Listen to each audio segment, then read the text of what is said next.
Hey guys, in today's video, I'm going to show you how to transfer money from PayPal to Western Union. Let's begin.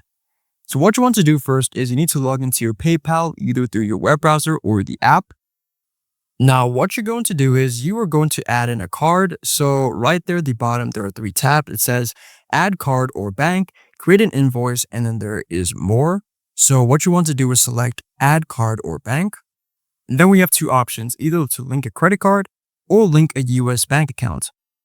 So after you selected the first option, you are going to enter the card number of the Western Union account, then the expiration date, the CVV, and then the billing address. And then once you're done, you are going to select link card at the bottom.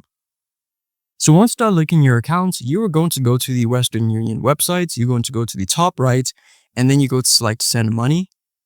So now what you're going to do is you are going to find the country that you want to send the money from. And then you are going to select your specific amount.